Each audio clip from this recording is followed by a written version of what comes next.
सर्वत्र गोविन्दनाम संकीर्तनं गोविन्द गोविन्द जय जानकी कान्तस्मरणं जय जय राम राम गोपिका जीवनस्मरणं गोविन्द गोविन्द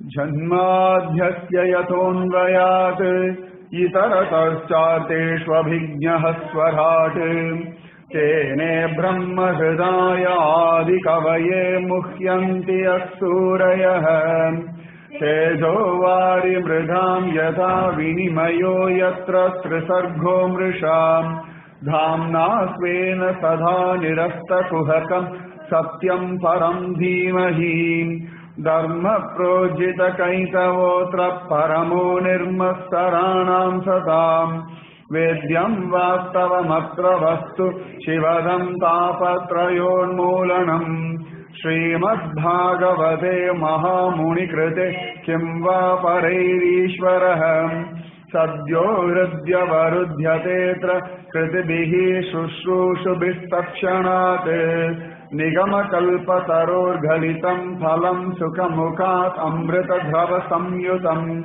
पिबत भागवतं रसमालयं मुहुरहु रसिका भुवि भावुकाः यं प्रव्रजन्तमनुपेदमपेदकृत्यं द्वैपायनो विरहकातर आजुहाव पुत्रेति तन्मयतया तरवो अभिनेदुस्तं सर्वभूतहृदयं मुनिमानतोऽस्मि यस्वानुभावम् अखिलश्रुतिसारमेकम् अध्यात्मदीपम् अतितितीर्षतां तमोऽन्धम् संसारिणां करुणयाः पुराणगुह्यं तं व्याससूनुम् उपयामि गुरुं मुनीनाम् नारायणं नमस्कृत्य नरं चैव नरोत्तमम् देवीं सरस्वतीं व्यासं ततो जयमुदीरयेत् नाम संकीर्तनं यस्य सर्वपापप्रणाशनं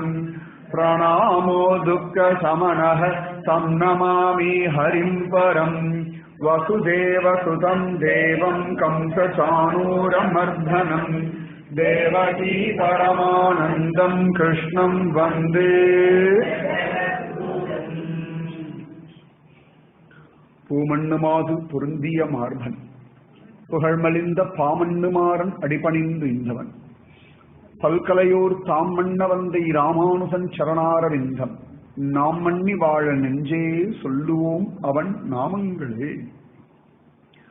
பல்லாண்டு பல்லாண்டு பல்லாயிரத்தாண்டு பல கோடி நூறாயிரம் மல்லாண்ட தின்தோள் மணிவண்ணா உன் சேவடி செவ்வி திருக்காப்பு அடியோமோடும் நின்னோடும் பிரிவின்றி ஆயிரம் பல்லாண்டு வடிவாய் நின்வளமார்பினில் வாழ்கின்ற மங்கையும் பல்லாண்டு வடிவார் சோதி வளத்துறையும் சுடர் ஆழியும் பல்லாண்டு படைபோர் புக்கு முழங்கும் அப்பாஞ்ச சந்நியமும் பல்லாண்டு ஓங்கி உலகளந்த உத்தமன் பேர்பாடி நாங்கள் நம் பாவைக்கு சாற்றினீர் ஆடினார் தீங்கின்றி நாடெல்லாம் திங்கள் மும்மாறி பெய்து ஓங்கு பெருஞ்சென்னல் ஊடு கயலுகள பூங்குவளை போதி பொறிவண்டு கண்படுப்ப தேங்காதே புக்கிருந்து சீர்த்த முளைபற்றி வாங்க குடம் நிறைக்கும் வள்ளல் பெரும் பசுக்கள் நீங்காத செல்வம் நிறைந்தேரோர் எம்பாவார்.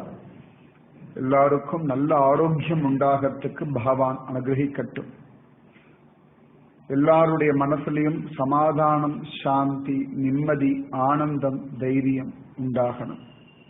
எல்லா குடும்பங்கள்லையும் திருப்தியும் பகவத் தியானமும் பக்தியும் ஞானமும் வைராக்கியமும் எல்லா விதமான செல்வங்களும் நீக்கமர நிறைஞ்சிருக்கணும். காலத்தே மழை பெய்யணும். தரித்திரம் மாறணும். எல்லாருக்கும் சாப்பிட்றதுக்கு நல்ல ஆகாரம் கிடைக்கணும். ஜனங்கள் சுகமா இருக்கணும். லோகம் நிம்மதியா இருக்கணும். சர்வோ ஜனாஹா சுகினோ பவந்து. அதுக்காகத்தான் இந்த ஸ்ரீமத் பாகவத சப்தாக மகா யஜ்ஞத்தை தொடங்கியிருக்கும். லோக க்ஷேமார்த்தமாக.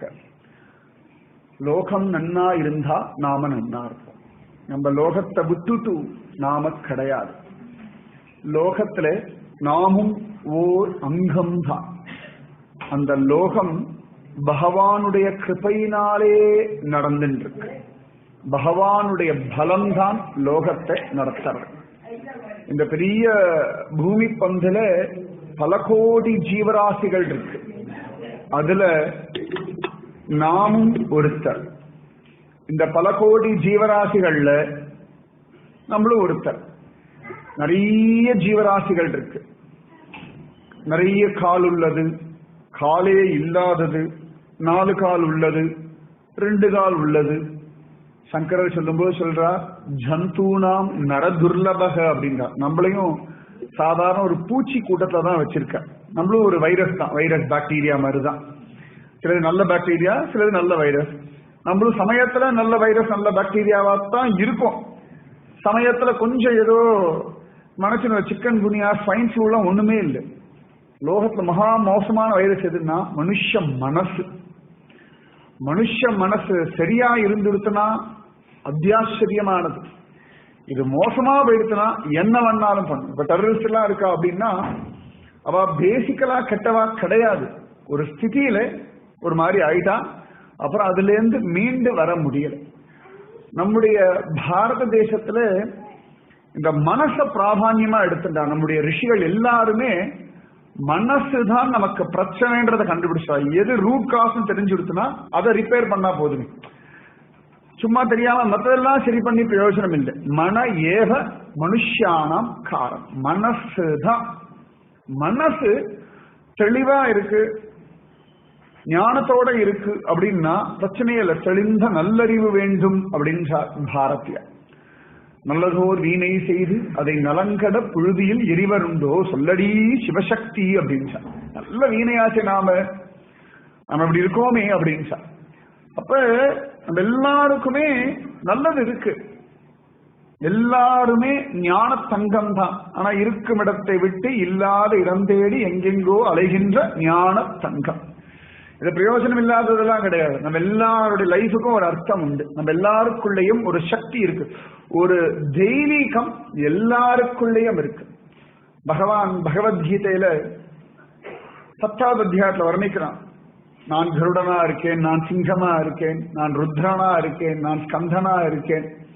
இப்படி எல்லாம் சொல்லிட்டு வரும்போது புத்திர் புத்திமதாமஸ்மி தேஜஸ் தேஜஸ்வினாம் அகம் அப்படின்னு. புத்திசாலிகளுடைய புத்தி சாதுரியமா நான் இருக்கேன், தேஜஸ்விகளுடைய தேஜஸாக நான் இருக்கேன் அப்படின்னு. அப்ப பகவான் தான் அப்பேற்பட்ட பலசாலியா நமக்குள்ள இருந்துருக்கான். அப்ப இந்த வாழ்க்கைய உபயோகப்படுத்திக்கணும். மனுஷ வாழ்க்கை ரொம்ப அற்புதமானது. அரிது அரிது மானிடராய் பிறத்தல் அரிது. கன்ஃபார்மா எல்லாரும் சொல்றான். ரோட்ல ஒரு நாய் அடிபட்டு கிடந்தா அது பெருசா துக்கம் விசாரிக்க போறோமா? அது யாராவது போலீஸ் வந்து விசாரிக்க போறானா?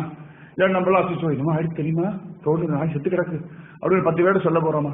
ஒரு மனுஷன் செத்து கிடந்தான்னா என்னமோ பண்றது, பாக்குறதுக்கு பயங்கரமா இருக்கு. இப்ப மனுஷன் அப்படின்னா எல்லாத்துலயுமே ஒரு ஏற்றம் உண்டு. எல்லாத்துக்குள்ளயுமே ஒரு ஏற்றம் உண்டு. மனுஷான்றதுனால தானே ஏசி ரூம் எல்லாம் போட்டு உட்கார வைக்கணும். மனுஷா இல்லாத ஒரு வஸ்துவுக்கு போய் நான் ஒரு ஏசி ரூமை போட்டு நானும் உட்காந்து நான் சொல்ல நீங்க கேட்க போறீங்களா?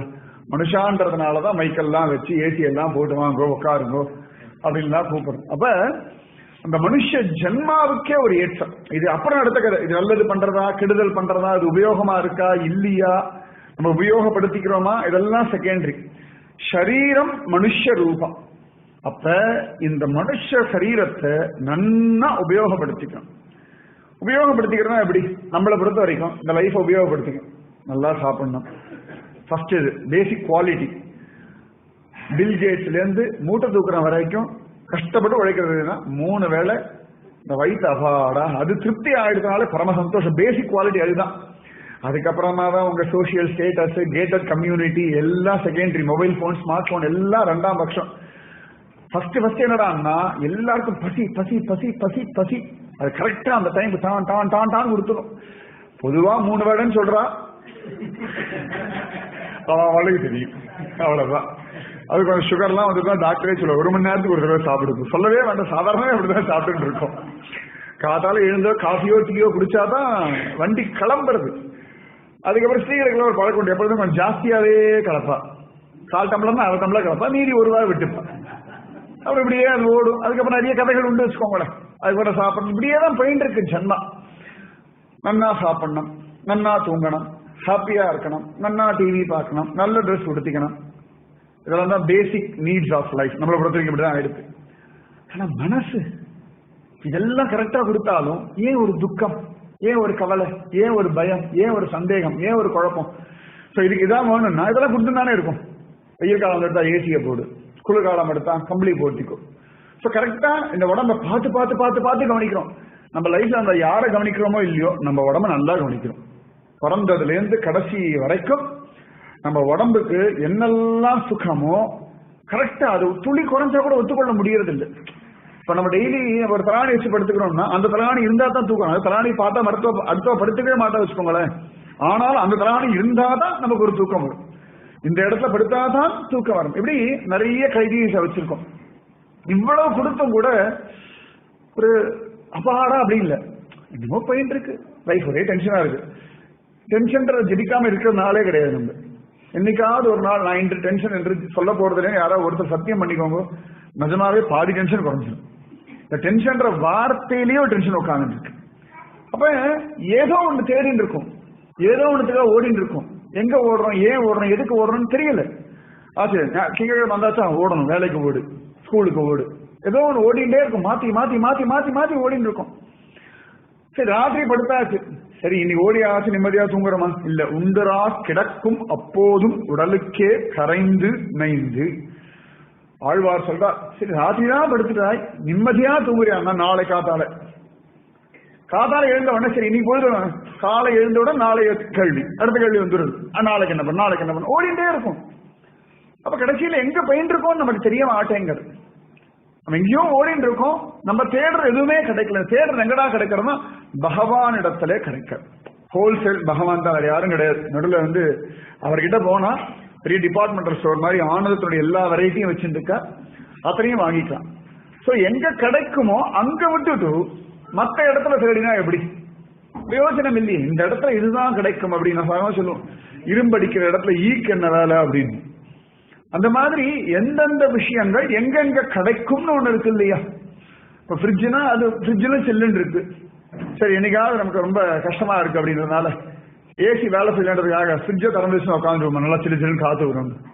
ஃப்ரிட்ஜ்ல சில்லு தான், ஒன்றும் பெரிய விஷயம் இல்லையா? ஆனாலும் இதற்கு இதோட தன்மை இதுதான் தர முடியும் அப்படின்ற ஒரு நியமங்கள் இருக்கு. அதுபோல பகவான் மட்டும்தான் ஆனந்தம், நிம்மதி, சந்தோஷம், தைரியம், ஒரு திருப்தி அதை தர முடியும். இந்த பகவானை அனுபவிக்கிறதுக்கு தான் ரொம்ப அழகா நம்முடைய பெரியவா சொல்லியிருக்கா. நம்மை மீறின அபரிமிதமான ஒரு சக்தி நம்மளால டிஃபைன் பண்ண முடியல, நம்மளால ஜட்ஜ் பண்ண முடியல, ஆனா இருக்கு. ஒரு அளந்து சொல்ல முடியல. பிரம்ம வஸ்துவ இப்ப இவன் கட்டையா இருக்கா, இவ குட்டையா இருக்கா, இவ ரொம்ப குண்டா இருக்கா, இவ ஒல்லியா இருக்கா, இவ கருப்பா இருக்கா, இவ சிவப்பா இருக்கா, இவ புத்திசாலியா இருக்கா, இவ முட்டாளா இருக்கான்னு இவ்வளவு ஐடென்டிபிகேஷன் வச்சிருக்கோம். இந்த மாதிரி பிரம்மத்துக்கு எந்த ஐடென்டிபிகேஷனும் கிடையாது. இது என்ன சைஸ் இருக்கு, என்ன ஹைட்ல இருக்கு, கிடையாது. அது ஒவ்வொரு சமயத்துல ஒவ்வொரு விதமா இருக்கு.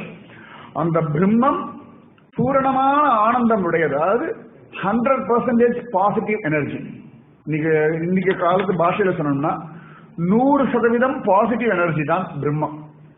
இது ஆண்டாள் சொல்லியிருக்கா, குறை ஒன்றும் இல்லாத கோவிந்தா. ஒரு குறையும் கிடையாது, ஒரு குறையும் கிடையாது. யாராவது திட்டினாலும் சரி, கேவலப்படுத்தினாலும் சரி, அசிங்கப்படுத்தினாலும் சரி, கண்டுக்கவே இல்லைன்னாலும் சரி, அது பாட்டுக்கு இருக்கு. இந்த கிராவிட்டி ஃபோர்ஸ் மாதிரி புவியீர்ப்பு சக்தி இருக்கு. டெய்லி ஆஹா காஃபி குடிக்கும்போது கிராவிட்டி சக்தினாலே காஃபி கீழே விடுறது யோசனை பண்றோமா? ஒன்னும் கிடையாது. அதை பத்தி யோசிக்கிறதே கிடையாது. டெய்லி சூரியனை இந்த தயமாயிடுது ஒரு எண்ணிக்கா சூரியனை கொண்டாடுறது, பொங்கல் அன்னைக்கு கொண்டாடினா உண்டு. அன்னைக்கு அதை மறந்து போய் வேற எல்லாம் பெரியவா சொல்லிட்டா அப்படின்றதுனால டெய்லி தீர்ந்து போவோம். என்ன வெயில் அடிக்கிறது, பாழா போன சூரியன்றோம். அதனால மட்டும்தான் லோகமே ஜீவிச்சுட்டு இருக்கு. ஆனா நமக்கு அது ஒத்துக்கொள்ள முடியல, பாழா போன சூரியன். நிறைய விஷயங்கள் பார்த்தோம்னா நமக்கு அருகதை இல்லை அப்படின்னா உடனே அந்த வஸ்துவை கேவலப்படுத்துறது அப்படின்றது நம்முடைய சுபாவம். இந்த பிரம்மம் எல்லா பக்கமும் எனர்ஜி நிறைஞ்சிருக்கு. அதனாலதான் காத்து வழியா அந்த மொபைல் ரேஞ்ச் எல்லாம் போயிட்டு இருக்கு. இல்லாட்டி எதுவுமே நடக்காது. பிரம்ம சக்தி தான் எல்லா சக்தியையுமே நடத்திட்டு இருக்கு. இப்ப கரண்ட் வந்து இருக்கு அப்படின்னா இந்த கரண்ட பாஸ் பண்ண வைக்கிற சக்தி பிரம்ம சக்தி. இப்ப நான் பேசிட்டு இருக்கேன், இந்த மைக் வழியா சத்தம் பெருசா வருது அப்படின்னா இது என்னுடைய பலம் இல்லை. இந்த சேத்தன வஸ்து, இந்த அச்சேதன வஸ்து, இது ரெண்டு நான் பேசுறதுனால மட்டுமே இதுல சவுண்ட் ஜாஸ்தி வந்துடாது. நான் பேசிட்டு இருக்கேன் ஆனா இது சவுண்ட் இல்லை அப்படின்னா ஒண்ணு பிரயோஜனம். இப்ப நான் ஆஃப் பண்ணிட்டேன், சவுண்ட் கம்மியாயிடுது இல்லையா?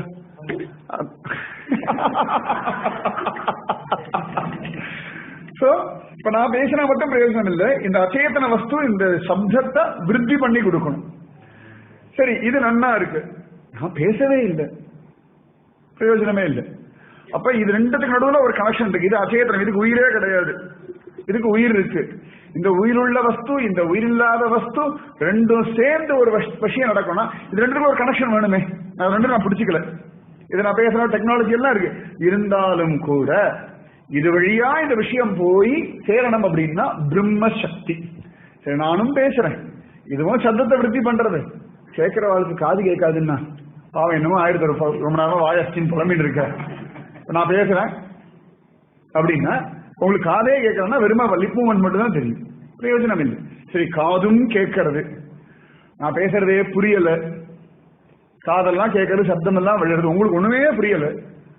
சரி, புரியறது, ஆனா இங்க போய் ரிஜிஸ்டர் ஆகலைன்னா என்ன பிரயோஜனம்? இப்ப இவ்வளவு விஷயங்கள் நடக்கிறது. சரி, ரிஜிஸ்டர் ஆகிறது, வெளியில போனோம்னா மறந்து போயிடுறது. இந்த யூஎஸ்பி டிரைவ் மாதிரி ஃபுல்லா காப்பி பண்ணியாச்சு, எடுத்துட்டோம், அது இருக்கு, ஆனா திருப்பி சொருகினா தான் அது நடக்கும். அப்ப உள்ள போகிறது, ரிஜிஸ்டர் ஆகிறது, அப்பப்ப ஞாபகப்படுத்துறது, வேண்டி சொன்னது உபயோகமாகிறதுன்னா இது எல்லாத்துக்கும் ஒரு செயின் ப்ராசஸ் இல்லையா? ஒரு செயின் லிங்க் ஓடிண்டே இருக்கு. செயின் லிங்க் எங்க உட்கார்ந்து இருக்கு? அதுதான் பிரம்மம். ஒரு செயின் லிங்க். ஜோர மத்த பரதரம் நான்யத் கிஞ்சிதஸ்தி தனஞ்சய மயி சர்வமிதம் புரோதம் சூத்ரே மணிகணாயிவ. ஒரு செயின் லிங்க். பகவான் சொல்றான், இந்த காலத்துல பெரிய வசதி எதுவுமே இல்லை, இந்த உலகம் முழுக்க நூல்ல மணிகள் கோர்க்கப்பட்டிருக்கா மாதிரி என்னிடத்துல கோர்க்கப்பட்டிருக்கு. இப்ப கரண்ட் வந்து இருக்கு, இந்த கரண்ட் எனர்ஜி இதுல வரும்பொழுது சவுண்ட் எனர்ஜியா வந்து இருக்கு, மைக் வழியா வரும்பொழுது. இதே கரண்ட் எனர்ஜி ஏசியில வரும்போது சில்னஸா வந்து இருக்கு. இதே கரண்ட் எனர்ஜி லைட்டுக்கு போகும்போது வெளிச்சமா வருது.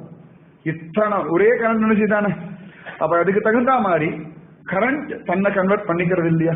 அந்த மாதிரி பிரம்மம், இந்த பிரம்மம் எல்லா இடத்துலயும் இருக்கு, நமக்குள்ளேயும் உட்கார்ந்து இருக்கு. நீல தோயத மத்தியஸ்தா வித்யுல்லேகேவ பாஸ்வரா. ஒரு நீல ஜோதி மாதிரி ஒரு பிரம்மம் நமக்குள்ளே இருக்கு.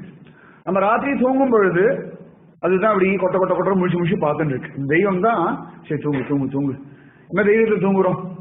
இன்னொன்று ஒரு பூட்டு சாவியா நம்மளை காப்பாற்ற போறது, இல்லாட்டி அறத்தூக்கத்துக்கு செக்யூரிட்டி கார்டா நம்மளை காப்பாற்ற போறோம், இல்லாட்டி அலார்மிங் சிஸ்டமா காப்பாற்ற போறது ஒன்னும் கிடையாது. பிரம்ம பலம்.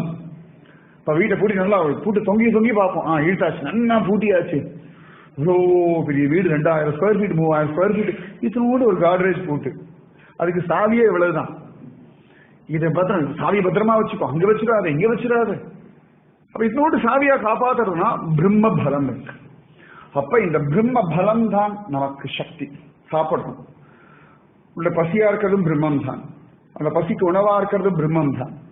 அந்த சக்தியை ஜீரணம் பண்ணி நமக்கு வேண்டியதெல்லாம் கொடுத்து தேவையில்லாத வெள்ள தள்ளுறதும் பிரம்மம் தான். இப்படி இந்த பிரம்மம் தான் எல்லாத்தையும் நடத்திட்டு இருக்கு. இந்த பகவான், பிரம்மம்னா பகவான்.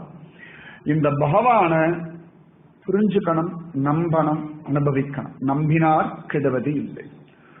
ரொம்ப கஷ்டமான காரியம் ஒன்னா, ரொம்ப ஈஸியான ஒரு காரியம் எதுன்னா தெய்வ அனுபவம் தான். நம்ம எல்லா கலியுகத்துல என்னன்னா எதெல்லாம் ரொம்ப ஈஸியோ அதெல்லாம் ரொம்ப கஷ்டமா தெரியும். இந்த குழந்தைகளுக்கு பள்ளிக்கூடத்துல போய் எக்ஸாம் எழுதுறதுலாம் கஷ்டமா இருக்கு, அது அதிசயமா இருக்கு. அவளுக்கு பண்ற ஒரு வேலையை அது ஒண்ணுதான், படிக்கணும், எக்ஸாம் எழுதணும். இதுக்கு மேல வேற வேலை இருக்கா குழந்தைகளுக்கு? ஏதாவது டென்ஷன் இருக்கா? ஒரு டென்ஷனும் கிடையாது. எல்லா டென்ஷனும் அப்பா அம்மா எடுத்துக்கிறா. பள்ளிக்கூடம் போகணும், கரெக்டா கேட்கணும், கரெக்டா படிக்கணும், எக்ஸாம் எழுதணும். குழந்தைக்கு ஒரே டென்ஷனா இருக்கு, எக்ஸாம் வந்துருக்கு. நமக்கு அதிசயமா இருக்கு. என்னமோ ஒரு 50,000 குடும்பத்தை காப்பாத்திட்டு கூட படிச்சாங்க, நியாயம் இல்லை. துணி துவச்சு போடுறதுலேயும் சாப்பாடு பண்ணிடுறது அம்மா இருக்கா, ஃபீஸ் கட்டுறதுலேருந்து எல்லாம் வாங்கி கொடுக்க, எத்தனை வாட்டி பென்ஷன் தொலைச்சாலும் வாங்கி கொடுக்கறது அப்பா இருக்கா. போதா குறைக்கு தாத்தா பாட்டி மாமா மாமி இண்டு இடுக்கல் அறிய உட்காந்து இருக்கு. எல்லாம் இதை பண்றேன் அதை பண்றேன், குழந்தைக்கு பாவம் 10th வந்துருத்து 12th வந்துருத்து, நைட்டு டீயை போட்டு கொடுக்குறேன். நமக்கு அதிசயமா இருக்கு. இருக்கிறதே 5 சப்ஜெக்ட் தான், எழுத போறது 2.5 மணி நேரம் தான், அதே ஒரு 300 பக்கம் தான் படிக்கணும். இதுக்கு இந்த குழந்தைக்கு ஒரே டென்ஷனா இருக்கு. எப்படி படிக்க போறேன் தெரியல, எப்படி படிக்க போறேன் தெரியல, எப்படி. இது ஒரு பக்கம். நம்ம ஸ்திரீகள் அதே வெண்டைக்காய், கத்திரிக்காய், முருங்காய், வெங்காயம், இதேதான் சளிகை வாரத்துல. இதுக்கு என்னதான் சமைக்கிறதுனே தெரியல. ஆனா பச்சையா கொடுத்துருங்க, சாப்பிட்டா சாப்பிட்டோம், அவ்வளவுதானே. எல்லாத்துக்கும் ஒரு டென்ஷன். அதுக்கு அடுத்து புருஷா இவன் ஒண்ணு கிளம்புவா ஆபீஸ். மண்டே அன்னைக்கு போனா டென்ஷன். ஆனா 1ஆம் தேதி மட்டும் டென்ஷனே இல்லை யாருக்குமே. நான் பார்த்து 1ஆம் தேதி ஐயோ இன்னைக்கு சம்பளம் வாங்குறவே யாருக்கா ஒரு டென்ஷன் இருக்கா? சத்தியமா இல்லை. 1லேருந்து 10 மட்டும் மனுஷால பார்க்கவே கூடாது. பேயாட்டம் பூதமாட்டம்லாம் ஒண்ணுமே இல்லை. 1லேருந்து 10 யாரா பார்க்கணும் கொஞ்சம் பயம் உண்டு. 10லேருந்து 20 கொஞ்சம் அப்படி நிதானம் ஆகும். அப்படி 20லேருந்து 30 அப்படியே பணிவு சிக்காமணி தான், வினய சிக்காமணி தான் பேசுற. அது உண்டா? நான் இஎம்ஐ வாங்கல, அதான் தெரியாதுப்பா. வாங்கினா தெரிஞ்சுப்பா இருக்கும். அது தனி கதை. அப்ப நிறைய விஷயம் ஒண்ணுமே இல்லாத விஷயத்துல எல்லாம் டென்ஷன் எடுத்துக்கணும். அப்ப இதே மாதிரிதான் குடும்பத்தை சிங்கம், புலி, மாடு எல்லாமே காப்பாத்தின்னு இருக்கு. எல்லாமே நடந்துட்டு தான் இருக்கு. நம்ம தேவையில்லாம மனசை போட்டு அலட்டிக்கணும். இந்த தேவையில்லாம அலட்டிக்கிற இந்த மனசை பகவான் கிட்ட கொடுத்துட்டோம்னா சமாதானமா தைரியமா இருக்கலாம். சமாதானம் வேணும். இன்னைக்கு பொழுது அனுபவிக்கணும், இந்த நாள் அனுபவிக்கணும். ஒரு சந்தர்ப்பத்துல ஒரு யோகிய போய் ஒருத்தன் பார்க்கறான். அவர் பாட்டு இப்படி உட்கார்ந்து இருக்க. அவன் போய் கேட்கறான், எல்லாரும் உங்களை கொண்டாடுறா, அப்படி நீங்க என்னதான் பண்ற அப்படின்னா. அந்த யோகி சொன்னார், நான் சாப்பிடுறேன், தூங்குறேன், இப்படி இருக்கேன். அதான் இதுதான் நானும் பண்ணிட்டு இருக்கேன். இப்ப நானும் யோகியா அப்படின்றார். அவர் சொன்னார், நான் சாப்பிடும்போது சாப்பிடுறேன், தூங்கும் போது தூங்குறேன், கேட்கும் போது கேட்கறேன், படிக்கும் போது படிக்கிறேன். நம்ம அது மாதிரி பண்றோமா? ஒன்னும் கிடையாது. சகஸ்ரநாமம் ஒரு பக்கம் ஓடுறது, புத்தி இன்னொரு பக்கம் ஓடுறது, கண்ணு இன்னொரு பக்கம் ஓடுறது. சில விஷயங்கள்ல நமக்கு மனப்பாடம் ஆகாத வரைக்கும் நல்லது தெரியுமா? சகசா மனப்பாடம் ஆகலன்னா ஒழுங்கா பார்த்துட்டு கவனமா படிக்கும். மனப்பாடம் ஆயிரத்தி விஷ்ணு வஷர்காரோ பூத பவ்ய பவத் பிரபு. சமயம் சந்தேகம், பெருமாளை கூப்பிடுறாளா, பக்கத்துக்கு வர கூப்பிடுறாளா? மனப்பாடம் ஆகாத வரைக்கும் வாழ சுருட்டிட்டு தான் இருக்கும். மனப்பாடம் ஆயிடுச்சுன்னா விஸ்வம் விஷ்ணு வஷர்கார அப்படின்னு காபி என்ன டைம் ஆயிடுதேன்னு. அப்ப நம்முடைய கவனங்கள் எல்லாம் செதறின்னு இருக்கு. இந்த கவனங்கள் செதறாத வரைக்கும் நமக்கு பலகீனம்ன்றது கிடையாது. நம்ம சரீரத்துக்கு பலகீனம் உண்டு. ஒவ்வொரு காலத்துல ஒவ்வொரு விதமான பலகீனம். நமக்குள்ளுக்குள்ள ஒரு உற்சாகம் இருக்கு பாருங்க. உள்ளுக்குள்ள இதை பண்ணணும், அதை பண்ணணும், ஒரு உத்வேகம் ஒண்ணு உள்ளுக்குள்ள ஓடிண்டே இருக்கு. ஒரு சக்தி. ஏதாவது ஆற்றுல ஒரு கல்யாணம் விசேஷம்னா 3 மணிக்கு படுத்துட்டு 5 மணிக்கு, நீங்க எத்தனை பேர் 3 மணிக்கு எழுந்திருப்பாரு காலடையான நோம்புக்கு? எழுந்திருப்பேன்னு நினைக்கிறேன். அதுக்கப்புறம் தூங்கல. அது நீங்க அந்த காலத்து, அதனால இந்த காலத்துக்கு பாத்தீங்கன்னா 2:30 மணிக்கு எழுந்து காலடையான நோம்பு பண்ணி 3 அடையை சாப்பிட்டுட்டு 3 மணிக்கு படுத்துட்டு 9 மணிக்கு எழுந்துக்கிறது அப்படியும் இருக்கா? இல்லைன்னு சொல்ல முடியாது. இதெல்லாம் தாண்டி உள்ள ஒரு சக்தி நம்மள ஓட்டின்னு இருக்கு இல்லையா? அந்த சக்தி ஒரு நாளும் குறையறது இல்லை. ஒரு நாளும் நமக்குள்ள இருக்கக்கூடிய அந்தர்யாமி சக்தி குறையறதே இல்லை. அந்த அந்தர்யாமி சக்தியை புரிஞ்சுக்கிட்டோம் அப்படின்னா ஜம்முன்னு இருக்கலாம். அந்த சக்தியினாலேதான் பீஷ்ம பிதாமகர் அம்பு படுக்கல இருந்தும் சகஸ்ரநாமம் ஜபிச்சான். அந்த சக்தி மறந்து போயிடுது அப்படின்னா பிரயோஜனமே இல்லை. அந்த சக்தி இருக்கு பாருங்க, குறையவே குறையாது. எத்தனை வயசானாலும் குறையாது. நம்ம கிட்ட பணமே இல்லைனாலும் அந்த சக்தி குறையாது. நம்மளை 10 பேர் கேவலப்படுத்தினாலும் அந்த சக்தி குறையாது. இந்த உள்ளுக்குள்ள இருக்கக்கூடிய தெய்வீக சக்தி, அதுதான் நமக்கு உற்சாகம் கொடுக்கறது, அதுதான் நமக்கு பலம் கொடுக்கறது, அதுதான் நம்மளை சிந்திக்க வைக்கிறது, அதுதான் நம்மளை முடிவு எடுக்க வைக்கிறது. நிறைய பண்ணிட்டு இருக்கு. அந்த பகவத் பலத்தை நாம உணர்ந்து அனுபவிக்கணும். அதுக்கு சுலபமான வழிதான் சகஸ்ரநாம பாராயணம், பக்தி பண்றது, கோவிலுக்கு போகிறது, பிரதட்சணம் பண்றது, விரதம் இருக்கிறது. இப்படி நிறைய விஷயங்கள் நம்முடைய சனாதனமான ஹிந்து தர்மத்தை அழகா பெரியவா சொல்லி வச்சிருக்கா. How to lead a happy life, அந்த கேள்விக்கு பதில் சனாதனமான ஹிந்து தர்மம். அவ்வளவுதான். Be happy for ever. பெருசாலாம் காம்ப்ளிகேட் பண்றதே இல்லை ஹிந்து தர்மம். ஜாலியா இது சந்தோஷமா, அதற்கான வழிகள் தான். அதுல ஒரு சுலபமான வழி ஸ்ரீமத் பாகவதம். ஸ்ரவணம். உலகத்தை எது ரொம்ப சுலபம் தெரியுமா? உட்காந்து கேட்டு இருக்க சொல்லுவோம். அப்படி ஜாலியா கேட்கலாம். சுகமான விஷயம். ஆனா கேட்கிற விஷயம் பாசிட்டிவா இருக்கணும். கேட்கறது எத்தனைக்கு எத்தனை பாசிட்டிவா இருக்கோ அத்தனைக்கு அத்தனை புத்தி பாசிட்டிவா திங்க் பண்ணும். நம்ம கேட்கிற விஷயங்கள் நம்ம மனசுல ஒரு பெரிய ஒரு மாற்றத்தை உண்டு பண்ணும். யாராவது திட்டா வச்சுக்கோங்களேன், உடனே புத்தியில் எவ்வளவு மாற்றங்கள் உண்டாகிறது. நமக்கு எத்தனை எத்தனை மாற்றங்கள் உண்டாகி என்ன பாடுபட்டு அதை நம்மளை யாராவது கொண்டாடினா வேற மாற்றங்கள். யாராவது கண்டுகள்னா வேற மாற்றங்கள். நம்ம ஏதோ வருத்தத்துல இருக்கோம், ரொம்ப துக்கத்துல இருக்கோம், யாராவது ஒன்றும் கவலைப்படாங்க சரியா போயிடும்னா அந்த ஒரு வார்த்தை இவன் மனசுக்குள்ள இருக்க துக்கத்தை போய் மாத்தல, அந்த கவலையை போய் மாத்தல, அந்த பிரச்சனையை போய் மாத்தல, ஒன்றும் இல்லை சரியா போயிடும் அப்படின்னா என்னமோ ஒரு யான பலம் வந்துடும், சரி பார்த்துக்கலாம் அப்படின்னு. அப்ப அந்த ஒரு பாசிட்டிவ் வார்த்தைக்கு நம்முடைய மனசையும் துக்கத்தையும் வாழ்க்கையையும் மாற்றக்கூடிய ஒரு சக்தி இருக்கு. அந்த மாதிரி எல்லா பாசிட்டிவும் சேர்த்ததுதான் ஸ்ரீமத் பாகவதம். இது 7 நாளா சொல்ற சப்தாகம் அப்படின்னு சொல்லுவாங்க. சப்தாகம் அப்படின்னா 7 நாள். சில பேருக்கு தெரிஞ்சிருக்கும், சில பேருக்கு தெரிஞ்சிருக்காது. ஸ்ரீமத் பாகவதம் மொத்தம் 18,000 ஸ்லோகம். ஒரு 18 விஷ்ணு சஹஸ்ரநாமம் வச்சுக்கோங்களேன், அவ்வளவுதான். 1000 சகஸ்ரநாமம். ஆக்சுவலா சகஸ்ரநாமம் கூட வெறும் நாமம் தான், இது ஸ்லோகம். 18,000 ஸ்லோகம். ஒன்றுக்கு ஒரு குறைஞ்சபட்சம் ஒரு 8 வார்த்தை 10 வார்த்தை வச்சுக்கோங்க, அவ்வளவுதான். ரஃபா சொல்றேன் நான், ஒரு குத்து மதிப்பா. அப்ப அவ்வளவு பெருசு. முழுக்க முழுக்க பகவானுடைய லீலைகள், பகவான் எடுத்த அவதாரங்கள், முக்கியமா பலவிதமான பக்தர்களை பற்றிய விஷயம். சோ பக்தி எப்படி எல்லாம் பண்ணலாம், நம்ம எல்லாம் ஒரு ஒரு கற்பனையில இருக்கும், இது பக்தி இது பக்தி, இப்படி பண்ணா பக்தி நிறைய வச்சுருக்கும். எந்தெந்த இடத்துல எந்தெந்த விதமான பக்தி பண்ணலாம், பண்ண முடியும், பகவான் நமக்கு எப்படி அனுகிரகம் பண்றோம் அது ஒண்ணு இருக்கு இல்லையா. நம்ம சொன்ன அவ்வளவு கோவில் போயிட்டு இருக்கேன், இவ்வளவு நாம ஜபிச்சுட்டு இருக்கேன், இத்தனை கோவில்ல கைங்கரியம் பண்ணிருக்கேன், என் வாழ்க்கையில மாத்தி மாத்தி கஷ்டம் வந்துட்டே இருக்கு, பிரச்சனை வந்துட்டே இருக்கு, இப்படியேதான் சொல்லிட்டே இருப்போம் இல்லையா. இல்ல இவ்வளவு பண்ணதுனாலதான் பகவான் உனக்கு இத்தனையும் பண்ணிட்டு இருக்கான்னு நமக்கு புரிய வைக்காம இல்லையா. அதற்கான விஷயம்தான் இந்த ஸ்ரீமத் பாகவதம். சச்சிதானந்த ரூபாய விஸ்வோத்பத்தியாதி ஹேதவே தாபத்ரய விநாசாய ஸ்ரீ கிருஷ்ணாய வயம் நுமக. சத்து சித்து ஆனந்தமயமான ரூபமா பகவான் இருக்கான். சச்சிதானந்த ரூபாய விஸ்வோத்பத்தியாதி ஹேதவே, ஜகத்தினுடைய உற்பத்தி, ஜகத் உற்பத்தி ஆகிறது, அதுக்கப்புறம் இருக்கிறது, அப்புறம் பிரளயத்தை அழிகிறது, எல்லாத்துக்கும் ஆதி காரணமா இருக்கான். சச்சிதானந்த ரூபாய விஸ்வோத்பத்தியாதி ஹேதவே தாபத்ரய விநாசாய. தாபத்ரயங்கள், 3 விதமான துன்பங்கள், 3 விதமான தாபங்கள் நம்ம வாழ்க்கையில் எல்லாருக்குமே. ஆத்தியாத்மிகம், ஆதி பௌதிகம், ஆதி தெய்வீகம். 3 தான். நீங்க எந்த கஷ்டத்தை சொன்னாலும் இந்த 3 கேட்டகரிக்குள்ள அடங்கிடும். அவ்வளவு அழகா கேட்டகரைஸ் பண்ணி வச்சிருக்கா. ஆத்தியாத்மிகம், தன் சரீரத்தினாலே தன் மனசினாலே தனக்கு உண்டாகக்கூடிய பிரச்சனை. ஒரு பாம்பை பார்த்து கயிறுன்னு நினைக்கிறோம் விபரீதமா, ரெண்டு கயிறை பாம்பை பார்த்து இது கயிறு தானோ அப்படின்னு சந்தேகப்படுறோம்.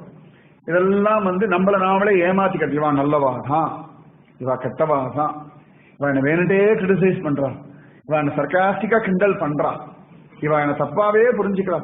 நிறைய விஷயங்கள் பார்க்கலாம்.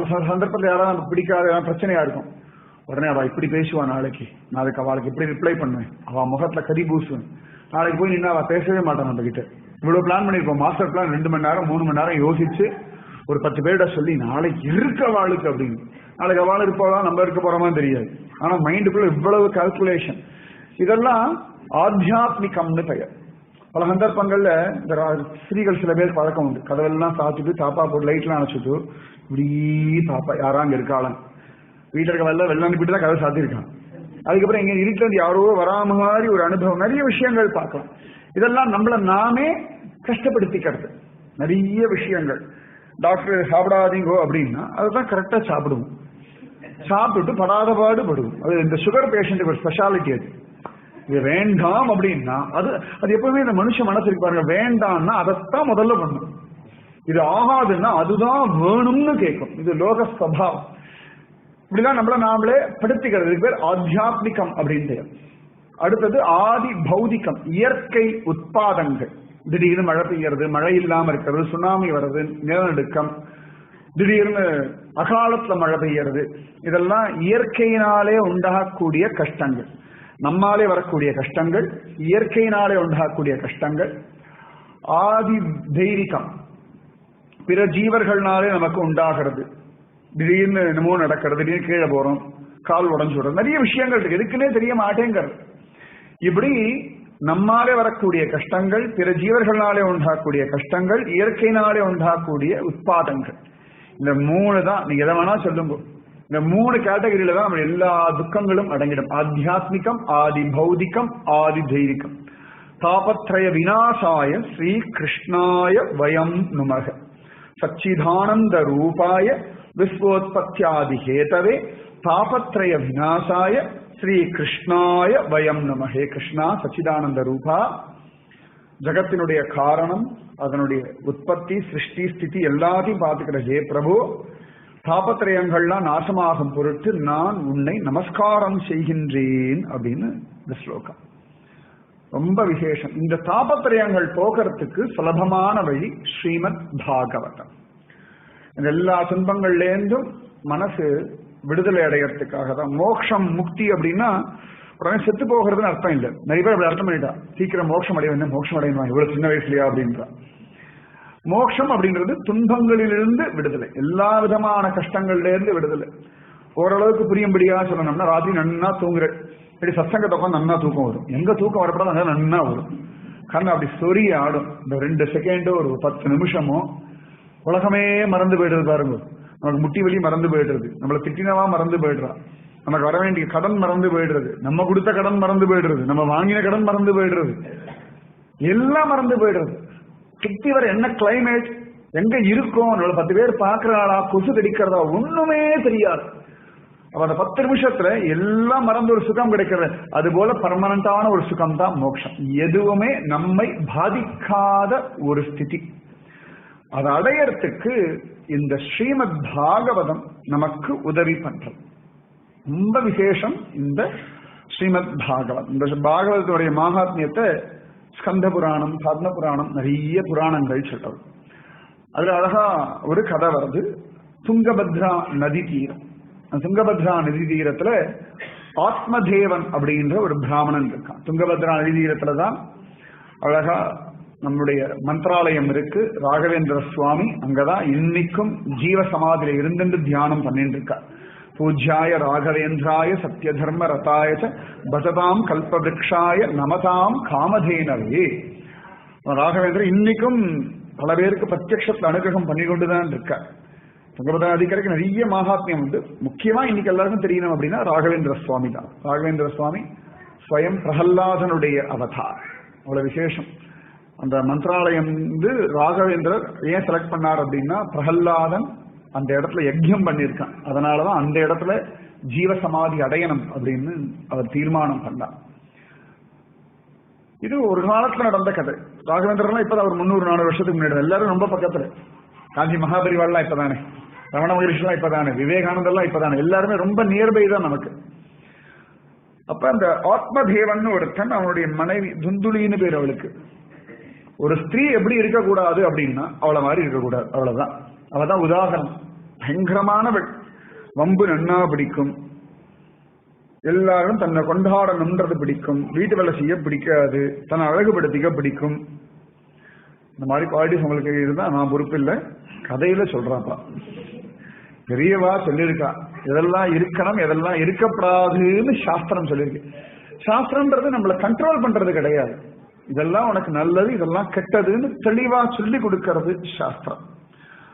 அப்படியே அவங்க பேசிட்டு இருக்கா. அவளுக்கு குழந்தை பெற்றுக்கிறதுல இன்ட்ரெஸ்ட் இல்லை, அழகு போயிடுமோன்னு ஒரு கவலை. இன்னொன்னு இது பெரிய பாரம். இதை பெத்துண்டு அதுக்கு மூக்கு சிந்திண்டு அது இந்த குழந்தைக்கு கரெக்டா அம்மா சாப்பிட உட்காந்தாலும் அதுக்கு ஆகி வரும். அது எங்கன்னா வருமோ தெரியாது. அது எப்ப பார்த்தாலும் அதுதான் பாடு. குழந்தைக்கு இருமல் வந்து அம்மா உடனே பின்னாடி வந்து இது 2 பேரும் அப்படி ஒரு பாச பந்தம். அப்படி நல்லது இருந்தா பரவாயில்ல, கெடுதலே தான் ஒரு அம்மா கிட்ட குழந்தைக்கு போகும், குழந்தைகிட்ட அம்மாவுக்கு வரும். பெரிய பிரச்சனை. அதனால அவளுக்கு அந்த குழந்தை பெற்றுக்கிறதுல ஆசை இல்லை. ஆனா ஆத்மதேவனுக்கு குழந்தை வேணும்னு ஒரு ஆசை. அழகா குழந்தை வேணும்னு விதவிதமா என்னெல்லாம் உண்டோ எல்லா பூஜையும் பண்றான். ஆனா ஒண்ணும் நடக்கல. சிலதெல்லாம் பூர்வ ஜன்ம கர்ம வினைன்னு ஒண்ணு இருக்கு. இப்ப என்ன பண்றது இல்லை, ஒரு நாள் ரொம்ப துக்கப்பட்டு வீட்டை விட்டு கிளம்பி போயிட்டான். இந்த புருஷாளுக்கு எல்லாம் ஒரு கெட்ட பழக்கம் உண்டு, ரொம்ப குழந்தை ஆத்த விட்டு கிளம்பி போவான். அது என்னமோ தெரியல.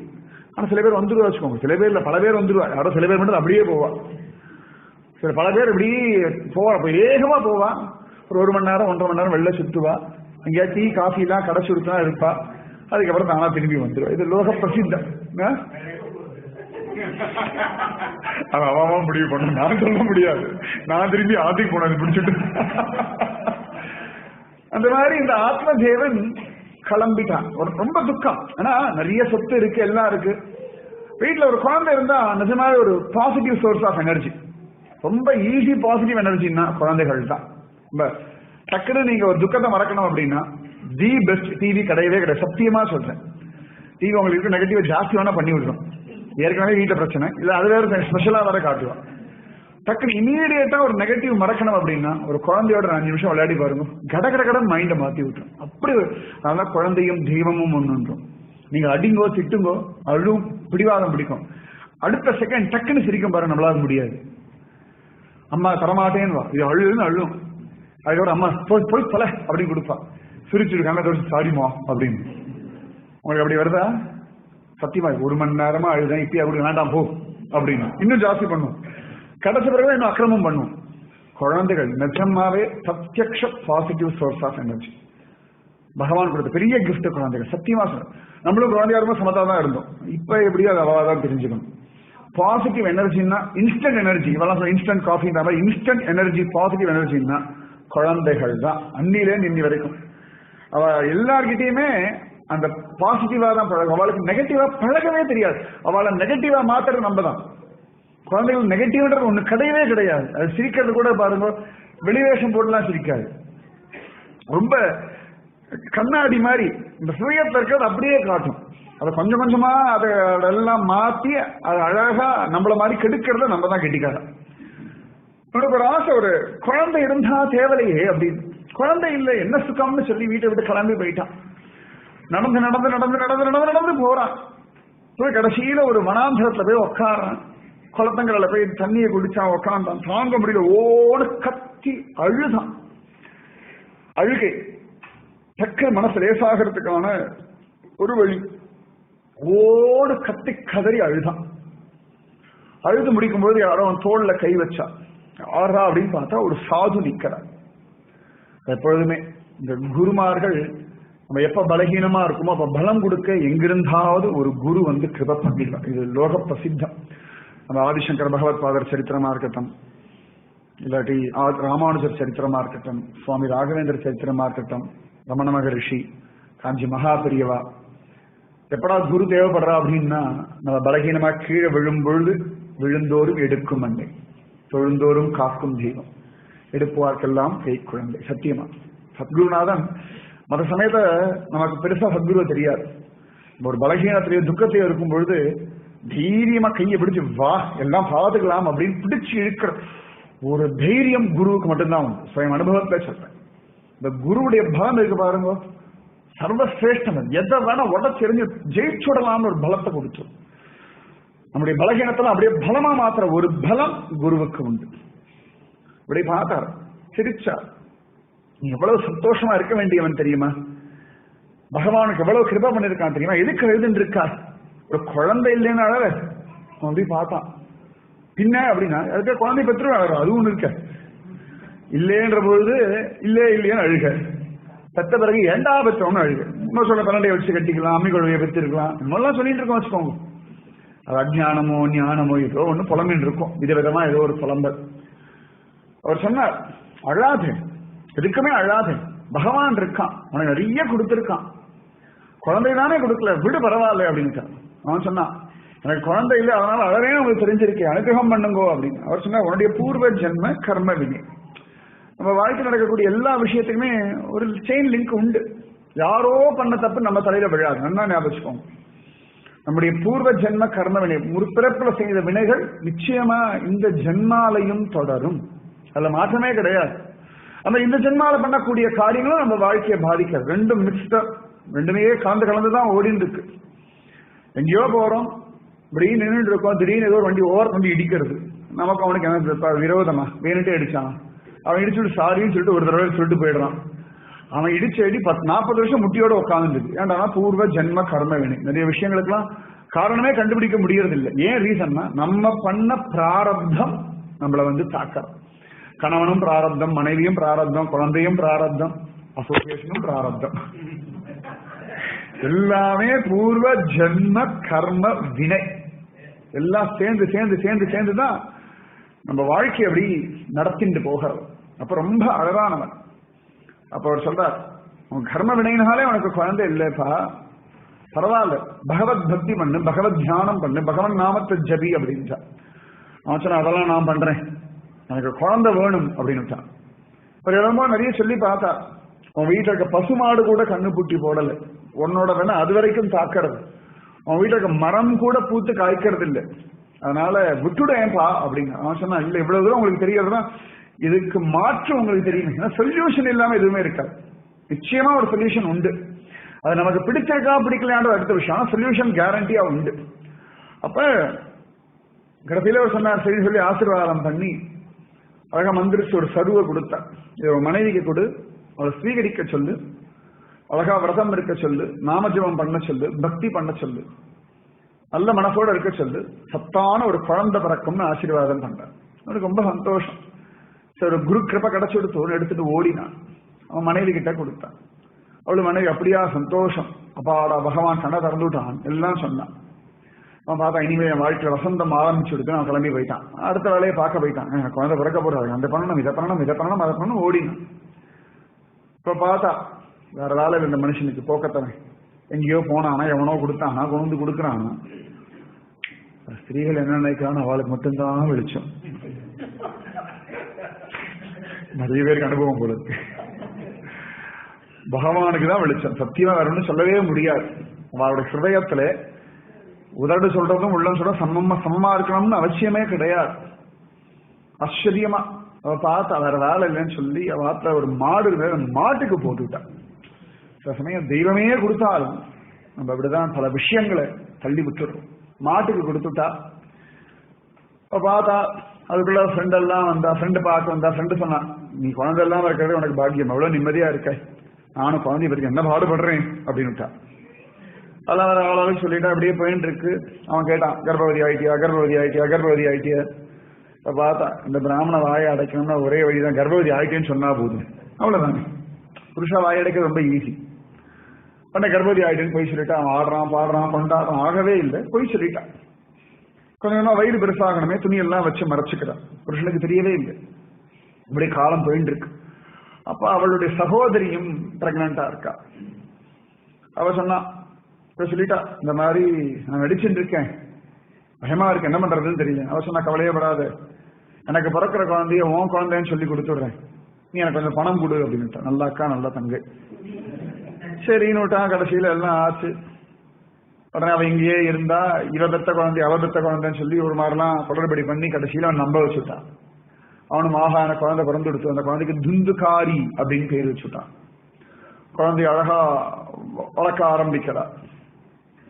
இவளுக்கு பால் சுரக்கலாம், எங்க அக்கா பால் கொடுக்கட்டும் அப்படின்னா எல்லாம் விதவிதமா போய் சொல்றான். எல்லாத்தையும் அவன் நம்புறான். இந்த சந்ததி விருத்தி ஆகணும்ன்ற சந்தோஷத்துல இப்படி காலம் போயிட்டு இருக்கு. அதுக்குள்ள இந்த மாடு இந்த செது சாப்பிட்டது இல்லையா, அது ஒரு குட்டியை போட்டுது. ஆனா அது கண்ணுக்குட்டியை போடல, மனுஷ குட்டியை போட்டு எடுத்து மாட்டு காதோட. அந்த குழந்தைக்கு தான் கோகர்ணன் அப்படின்னு பெயர். இன்னைக்கு உடுப்பி பக்கம் போனா கோகர்ணம்னு ஒரு இடம் உண்டு. கோகர்ணன் அப்படின்னா மாடு போன்ற காதுடையவன் அப்படின்னு, பெரிய காதோடு அழகா ஒரு மனுஷ குழந்தைய மாடு ஈன்றெடுத்து. இதெல்லாம் நடக்குமா அப்படின்னா, பகவானுடைய சிருஷ்டியில திடீர்னு அதிசயங்கள் நடக்கிறது நிறைய உண்டு. அவன் பார்த்தான், அந்த ரிஷியுடைய ஆசீர்வாதம் மாடும் மனுஷ குட்டி போட்டு எடுத்துன்னு சந்தோஷப்பட்டான். அழகா வளர்த்துட்டு வரான். ஆனா அந்த துந்துகாரி மூத்தவன் கெட்டவனாவே இருக்கான். அவரோட அக்காவோட குழந்தை. ஏன்னா அம்மாவும் சரியில்லை, யார்கிட்ட வளர்றானோ அவளும் சரியில்லை. சகவாச தோஷம்னு ஒன்று இருக்கு. அதெல்லாம் பெரியவா பார்த்து பழகணும், ஜாகிரதையா பழகணும்னு சொல்றான்னா, அடுத்தவாளுடைய விஷயங்கள் நம்மள ரொம்பவே தாக்கும். இப்போ ஒரு ஏசி உட்காந்து அந்த ஏசியோட சின்னஸ் தாக்குறது இல்லையா, வெயில போய் நின்னா வெயில் தாக்குறது இல்லையா, அதுபோல நாம பழகக்கூடிய மனுஷாளுடைய நல்லது கெட்டதுகளும் நமக்கு தெரியாமலேயே நம்ம இடத்துல வரும். இப்போ சொல்றா இல்லையா, அம்மா போட்டிருக்க நாங்க போகாதீங்க, அதுக்காக ஸ்வைன் ஃப்ளூ வந்தா அவரோட பேசாதீங்க, வாயை மூடிங்க, இருமினா நிறைய சொல்றா இல்லையா. இதே மாதிரிதான் மனுஷாளுடைய மனசு குணங்கள் எல்லாம் சுத்தி இருக்கிறவாளையும் தாக்கும். அது உலகத்தில் நடக்கிறது. எங்கேயாவது ஐசியூல யாராவது தெரிஞ்சவா பார்க்க போறல அப்படின்னா அந்த சித்திரிக்காலை பார்த்தா நமக்கு ஒரு பயம் பீதி வந்துடும். என்னமோ ஒரு துக்கம் மனசுல ஒரு என்னமோ ஒரு படுத்தும். அது ஒரு குழந்தைகள்லாம் விளையாடுற இடத்துக்கு போனா நமக்கே குஷியா இதுவும் கத்துவோம், நம்ம பாஷையே மாறிவிடும். இந்த குழந்தைகள்லாம் விளையாடுறத பார்த்தா நமக்கு தெரியாமலே ஒரு குதூகலம் தொட்டி நம்ம அதோட விளையாட ஆசை, அவா ரேஞ்சுக்கு கீழே இறங்கும். சோ அந்த சுத்தி இருக்கிறவங்களுடைய குணம் மனம் இதெல்லாம் நம்மளை பாதிக்கும். இந்த துந்துகாரி மோசமானவனா இருக்கான். ஆனா கோகர்ணன் ரிஷியுடைய கிருபையினாலே பிறந்தாலும் ரொம்ப சமத்தாக இருக்கான். அழகா வேதம் எல்லாம் படிக்கிறான், பகவத் விஷயம் எல்லாம் தெரிஞ்சுக்கிறான். இந்த கோகர்ணனுடைய அப்பா இந்த பிள்ளை மோசமானவனா இருக்கானே, குடிச்சுட்டு இருக்கானே, வீணா போயிட்டானே அப்படி. இந்த கோகர்ணன் ஒரு நாள் சிரிச்சுட்டே சொன்னான். அன்னைக்கே ரிஷி சொன்னார், நீ தான் கேட்கல. அப்பயாவது நிம்மதியா குழந்தை இல்லைன்னு ஒரு அழுதுதான். இப்ப குழந்தைய பெத்து விட்டு இவன் தெரியல அவன் தெரியல ஊர் முழுக்க திட்டுறான், தெரிச்சு கொட்டுறான். அதை கேட்கவும் முடியல, படாத பாடுபடுறான் அப்படின்னா. அப்ப அப்பா கேட்ட, வாஸ்தவம் தான்டா, குழந்தை எல்லாம் லேட்டா தானே புரியாது. பள்ளிக்கூடத்தை அறிமை பள்ளிக்கூடம் முடிச்சு விட்டு வேலைக்கு போகும்போது ஸ்கூல் போனா நல்லா இருக்கேன்னு தோன்றுது. ஸ்கூல் போகும்போது ஸ்கூல் பிடிக்கவே மாட்டேங்குது, காலேஜ் போகும்போது காலேஜ் பிடிக்கவே மாட்டேங்குது. நிறைய விஷயங்கள் காலம் கடந்த பிறகுதான் அதுக்கு ஒரு ருச்சி எல்லாமே உண்டாக லோக பிரசித்தம். அப்பா அம்மா இருந்து சொல்லிட்டே இருக்கும்போது எப்ப பார்த்தாலும் சொன்னதானே ஏதாவது சொல்லிட்டே இருக்கான்னு தோன்றது. பரமரிச பிறகு இருந்தா நன்னா இருக்குமே அப்படின்னு தோன்றது. இது அப்படிதான். எப்பொழுதுமே எந்த ஒரு பொருளுமே இருக்கும் பொழுது விலை இல்லை, அது கை நழுவி போயிடுது அப்படின்னா அதுக்கு ஒரு ஸ்பெஷல் விலை உண்டு. எப்பொழுதுமே அப்படிதான். அவன் சொன்னா, சரி விடுப்பா, பரவாயில்ல, கவலைப்படாத, திரும்பி திரும்பி நீ அழுது புலம்பிண்டு அவன் சரியில்லை அப்படின்னு சொல்லி 10 பேருக்கிட்ட சொல்லி இன்னும் உன் மனசை பாரமாக்கிக்காதே, அதை விட்டு விட்டு நீ பாகவதம் பாராயணம் பண்ணு. பாகவதம் மொத்தம் 12 ஸ்கந்தம், 12 பார்ட். அதுல 10வது பார்ட் தான் ஃபுல்லா கிருஷ்ணலீலா. அதை நீ பாராயணம் பண்ணு. பாராயணம் அப்படின்னா விடாம அப்படி படிக்கிறது. விஷ்ணு சகஸ்ரநாமம் சொல்லுங்க, பாராயணம்ன்றது இப்ப ஸ்லோகங்களை படிக்கிறது, அர்த்தம் புரிஞ்சு படிக்கணும்னு வெறுமை படிச்சாலே பாராயணம்னு பேர். அதை பண்ணிட்டு வா, அதுவே உன் பிள்ளைக்கு நல்ல கதியை கொடுக்கும், உனக்கும் நிம்மதியை கொடுக்கும். பகவான் கிட்ட ஒப்படைச்சிடும். பல சந்தர்ப்பங்கள்ல பல விஷயங்கள் நம்மளால ஒண்ணுமே பண்ண முடிய மாட்டேங்கிறது. இதுக்கு எப்படி ஹேண்டில் பண்றதே தெரியல இல்லையா? அந்த சமயத்தை பகவான் கிட்ட ஒப்படைச்சு, எனக்கு ஒன்னும் தெரியலடா அப்படின்னு 2 கை தூக்கி விட்டுட்டேன்னா தானாகவே சுவாமி வழி கொடுப்பார். அந்த மாதிரி அழகா அவன் பாராயணம் பண்ண சொல்லிட்டான். அழகா அவரும் நேர காட்டுக்கு போனார். பாகவதம் 10வது பாற்ற பாராயணம் பண்ணிட்டே இருந்தார். கொஞ்ச நாள்ல மோட்சம் அடைஞ்சுட்டார். அவன் பார்த்தான், கோகர்ணன் அவன் ஊரா கஷேத்ராடனம் போக ஆரம்பிச்சுட்டான். அப்ப இந்த துந்துகாரி பார்த்தான், இன்னும் மோசமான ஆச்சு. அவனுக்கு கண்ட்ரோல் பண்றதுக்கு அப்பா இல்ல, சகோதரன் இல்ல. அவன் அம்மாவை அடிச்சு அடிச்சு பணம் எல்லாம் வாங்கிட்டு இருந்தான், குடிச்சுட்டு இருந்தான். கடைசியில ஒரு ஸ்திதியில அம்மா சொல்லிட்டாங்க கொடுக்க முடியாதுன்னு. அப்ப அந்த துந்துகாரி கேட்டான், ஏன் பெத்த அப்படின்னு. குழந்தைகள்லாம் கேட்கும் இல்லையா? உடனே அந்த அம்மா சொல்லிட்டான், நான் ஒன்னும் பெத்துக்கல, எங்க அக்கா பெத்த பிள்ளைன்றான். அவனுக்கு இன்னும் கோவம் வந்துடுத்து. பாத்தியா, வாழ்க்கை நீ தான் கெடுத்த, பணத்தை கொடுன்னுட்டான். என்ன பண்றதுன்னு தெரியல. போராடி போராடி கடைசியில ஒரு நாள் கணத்துல விழுந்து அவர் செத்து போயிட்டான். இவனுக்கு இன்னும் கவலை இல்லாம போயிடுத்து. வீட்டிலேயே அட்டகாசம் பண்ணிட்டு வேசிகள் எல்லாம் கூட்டி வச்சுட்டு கும்மாளம் அடிச்சுட்டு இருக்கான். பல இடங்கள்ல கொள்ளை அடிச்சு கொலை பண்ணி எல்லாம் பண்ணிட்டு இருக்கான். அக்கிரமங்கள் ஒண்ணு ஆரம்பிச்ச லைனா வளர்ந்துட்டானே இருக்கும். எல்லாம் பண்ணிட்டு இருந்தா ஒரு நாள் ராஜானுடைய அரண்மனையில போய் கொள்ளையடிச்சுட்டான். கொள்ளையடிச்சு எல்லாம் கொண்டு வந்து கொடுத்துட்டான். இந்த வேசிகளுக்கு தெரிஞ்சுடுத்து, இவன் கொள்ளையடிச்ச பொருள் வேணும், ஆனா இவன் மாட்டிட்டானா நம்மளும் மாட்டிப்போம் அப்படின்னு சொல்லி இவெல்லாம் கூடி பேசி ராத்திரியோட ராத்திரி அவனை கொலை பண்ணலாம்னு முடிவு பண்ணிட்டான். துந்துகாரி அவளே கழுத்து நெரிச்சு எல்லாம் கொலை பண்ணி, அப்படி அவன் செத்தானா சாகலையான்னு சந்தேகம் இருந்தால் அவன் மூஞ்ச தீ வச்சு கொளுத்தி, எல்லாமே அந்த காலத்துல நடந்திருக்கு. குஹர புத்தின்றது என்னைக்குமே உண்டு. கொண்டு போட்டுட்டா. கொன்ன உடனே அந்த துர்மரணத்தினாலே அவன் பேய் பிசாசா அலைய ஆரம்பிச்சுட்டான். அவெல்லாம் போயிட்டான் எங்கேயோ. இந்த கோகர்ணன் பல ஊர் சுத்திட்டு அதுக்குள்ள கேள்விப்பட்டான், இந்த மாதிரி துந்துகாரி சகோதரன் போயிட்டான்னு கேள்விப்பட்டு அவனுக்கு சிரார்த்தம் திதி எல்லாம் கொடுத்தான். கொடுத்து முடிச்சுட்டு ரொம்ப நாள் கழிச்சு அழகா திரும்பி துங்கபத்ரா நதி தீரத்துக்கு தன்னுடைய கிராமத்துக்கு வந்து தன் வீட்டுக்கு வந்தான். வீட்டுக்கு வந்தான். ராத்திரி படுத்துட்டு இருக்கான். திடீர்னு விதவிதமான சப்தம் பயங்கரமா இருந்தது. பார்த்தான், இன்னமோ ஒரு துராத்மா அலையறது அப்படின்னு தெரிஞ்சுட்டு பார்த்தான். ஒரு பேய் அப்படின்னு நின்று இருக்கு. அது விதவிதமா பேசுறது, கத்துறது, எல்லாம் பண்றது.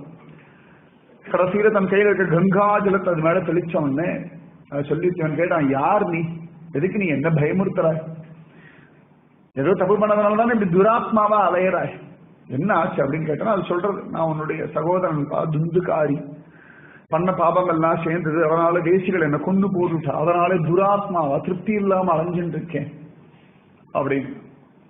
அப்ப இந்த கோகர்ணன் கேட்டான், சரி நான் தான் உனக்கு சார்த்தம் திதி எல்லாம் கொடுத்தேன், அப்பொழுது ஏன் அலையற அப்படின்னு. அப்ப அந்த துந்துகாரி பேய் சொல்லிட்டு, நான் பண்ண பாவத்துக்கு ஒரு திதி எல்லாம் பத்தாது, இதை விட பெருசா தானே இருந்தா கண்டுபிடி அப்படின்னு. ஊர் முழுக்க தேடுனா பல பேரை கேட்டான், ஒன்னும் தெரியல.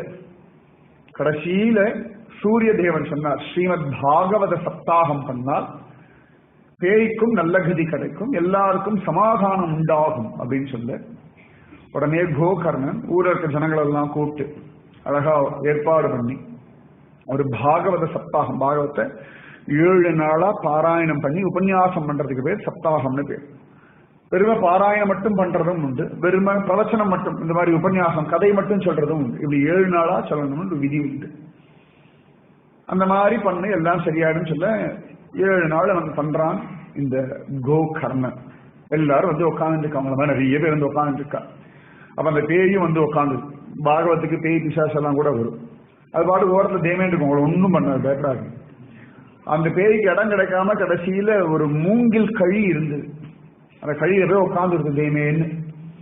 உட்காந்தது முதல் நாள் அழகா பூஜை எல்லாம் பண்ணி பாராயணம் எல்லாம் பண்ணி பிரவச்சனம் எல்லாம் பண்ணோன்னு முடியும் போது கரெக்டா அந்த மூங்கிலோட ஒரு கணு வெடிச்சது. அதுக்கு ஒரு நல்ல கதி கிடைச்சது. இப்படி 1 நாள் 2 நாள் 3 நாள் 4 நாள் 5 நாள் 6 நாள் 7 நாளும் ஒவ்வொரு கணுவா வெடி, கணுன்னா அந்த ரவுண்ட் ரவுண்டா ஜாயிண்ட்ஸ், அந்த இடத்துல ஒரு முளை மாதிரி இருக்கும், அது பேர் கணு. அது ஒவ்வொரு கணுவா வெடிச்சுன்னு வந்து 7வது நாள் 7வது கணு வெடிச்சது. அழகா பெரிய ஒரு புஷ்பக விமானம் வந்தது, வைகுந்தத்துக்கு போகிற ஒரு விமானம். அது எப்படி இருக்கும், எப்ப பாக்குறது அப்படின்னா இந்த பாகவதம் கேட்கறோம். என்னைக்காவது எப்படி நம்ம எல்லாருக்கும் மரணம் உண்டு, எல்லாருமே கியூல தான் நிக்கிறோம். அந்த கடைசி அன்னைக்கு, அது என்னைக்கு எதுன்னு அவளுக்கும் தெரியாது, பகவானுக்கு தான் தெரியும். அன்னைக்கு நிச்சயமா புஷ்பக விமானம். ஏண்டா அப்படின்னா இன்னைக்கு பாகவதம் உட்கார்ந்து இருக்கணும், சகசநாமம் சொன்னணும், அதனாலேயே சத்தியமா மோட்சம் கேரண்டியா உண்டு. அந்த பயமே வேண்டாம், எனக்கு மோட்சம் கிடைக்குமா கிடைக்காதான். பாகவத்துக்கு வந்துட்டோம் அப்படின்னாலே மோட்சம் கேரண்டி, பகவன் நாமத்தை சொல்லிட்டோம்னாலே மோட்சம் கேரண்டி. அன்னைக்கு பார்த்தீங்கன்னா தெரியும், புஷ்பக விமானம்ன்றது நம்ம பிளைட் மாதிரி இல்லை, ஆனா அது மேல பறக்கும், பகவானுடைய தூதுவர்கள் வருவா, அழிச்சுண்டு போவா. அது எப்படி நம்புறது நீங்க சொல்றது அப்படின்னா, சில விஷயங்கள் கண்ணுக்கு தெரியாது, காலப்போக்கிலே புரியும், அவ்வளவுதான். சரி, எப்படி திருப்பி நம்ம எப்ப மீட் பண்ணலாம் அப்படின்னா, யாரோ ஒருத்தர் முன்னாடி போனீங்களோ நானோ எப்படி வைகுண்டத்துல மீட் பண்ணுவோம், அப்ப பேசிக்கலாம். அன்னைக்கு பையன் வந்து மல்டிபர்பஸ் ஆகல அப்படின்னு அப்ப பேசலாம், கேரண்டி. அங்க போனாலும் நம்ம பந்தம் அப்படிதான், ஒண்ணு பண்ண முடிய வச்சுக்கோங்க. சிலரெல்லாம் பிராரப்தம்ன்ற இல்லையா தலையெழுத்து, எங்க போனா பகவத் விஷய சம்பந்தம் எங்க போனாலும் தொடரும். உன் தன்னோடு உறவேல் நமக்கு இங்கு ஒழிக்க ஒழியாது அப்படின்ற ஆண்ட பகவானோட பாகவதானோட நமக்கு இருக்கக்கூடிய சம்பந்தமானது நிரந்தரமானது, நித்தியமானது. அழகா அந்த புஷ்பக விமானம் வர்றது, இந்த துந்தகாரியோட பேய் ரூபம் மாறிடுத்து, அழகா நீல நிற திருமேனி 4 திருக்கைகளோட ஒருத்தர் அங்க நிக்கிறார். உடனே அந்த கோகரன் கைய கூப்பிடு, நீங்க யார் அப்படின்னா. 2 பேர் புஷ்பக விமானத்தை இறங்கி வந்தவாளும் இப்படியே இருக்கா. புதுசா ஒருத்தர் நீல நிற திருமேனியோட, செந்தாமரை கண்கள், செந்தாமரை கைகள், செந்தாமரை பாதங்கள், செங்கனிவாயோட 4 திருக்கைகளோட சங்கு சக்கரம் கதை பத்மம் எல்லாம் வச்சு நிக்கிறார். 3 பேர் ஒரே மாதிரி இருக்கா. அழகா கோகரன் கேட்டான், இவா 2 பேரும் புஷ்பக விமானத்துல வந்தா எனக்கு புரிஞ்சு கொடுத்து, பகவானுடைய தூதுவர்கள், விஷ்ணு தூதர்கள், ஆனா நீங்க யாரு அப்படின்ட்டான். அப்ப அந்த 3வது கையை கூப்பிட்டு சொன்னார், நான் தான்ப்பா அந்த துந்துகாரி பிசாசு பேய், சுக்கி வாரி போட்டது பேயா. அந்த 7 நாள் பாகவதம் கேட்ட பிரயோஜனம், என்னுடைய அந்த பூத ஜன்மம் முடிஞ்சு பகவானுடைய நாராயணன் போலே ஒரு ரூபம் எனக்கு கிடைச்சுடுத்து. முக்தியில 4 விதம் உண்டு, சாரூபிய முக்தி, சாமீபிய முக்தி, சாலோக்கிய முக்தி, சாயுஜ்ய முக்தி, 4 முக்தி உண்டு. சாரூபியம் அப்படின்னா பகவான போலவே ஒரு ரூபம் கிடைக்கும், டிட்டோ நாராயணன் மாதிரி நீல சரீரம், அப்படியே பகவான் பக்கத்துல டபுள் ஆக்ஷன் மாதிரி நிற்போம். நிறைய பேர் அந்த மாதிரி உண்டு வைகுண்டத்துல. நான் சொல்றதெல்லாம் அங்க போகும்போது உங்களுக்கு புரியும். அக்கா இப்ப போகும்போது நான் சொல்லவே இல்லை, ஆனா போனா நல்லா இருக்கும், ஃபர்ஸ்ட் கிளாஸ் இடம், போனா திரும்பி வரவே தோணாது, அப்படி ஒரு இடம் அது. அழகா அந்த இடத்துல அது பேர் சாரூபிய முக்தி, பகவான போல ஒரு ரூபம். அடுத்தது சாமீபியம், பகவான் பக்கத்துல இருக்கிற, இப்ப நம்ம ரூம்குள்ள இருக்க மாதிரி பகவான் கூட இருக்க பேர் சாமீபியம்னு பேர். சாரோக்கியம் அப்படின்னா அந்த ஊருக்குள்ள வைகுண்டத்துக்குள்ள இருக்கிறது. சாயுஜ்யம் அப்படின்னா பகவானோட 2.5 கலக்கம். இப்ப பால்ல சர்க்கரையை போட்டா எப்படி சக்கரத்தை வந்து அப்படியே பாலோட கலந்து விடல கண்ணுக்கு தெரியாம, அது போல பகவானோட நாம 2.5 கலக்கிறதுக்கு சாயுஜ்ய முக்தின் பேர். மீரா மாதா துவாரகையில துவாரகாதீசனோட 2.5 கலக்கிறா, அப்படியே கலந்துடுறா இல்லையா, ஜோதி ஸ்வரூபமா. வடலூர் ராமலிங்க அடிகாரம் அப்படி ஜோதி ஸ்வரூபமா மாறல மாதிரி பகவானோட 2.5 கலக்கிற பேர் சாயுஜ்ய முக்தி. இப்பயே நீங்க சூஸ் பண்ணிக்க எது வேணும். சாரூபியம், சாமீபியம், சாலோக்கியம், சாயுஜ்யம். இது 4 இல்லாம இன்னொன்னு இருக்கு. எதுவுமே வேண்டாம். பச்சைமா மலை போல் மேனி பவளவாய் கமலச்சங்கன் அச்சுதா அமரவியரே ஆயர்தம் கொழுந்தே என்னும் இச்சுவை தவிர யான் போய் இந்திர லோகம் ஆளும் அச்சுவை பெரினும் வேண்டேன் அரங்கமா நகருளானேன்.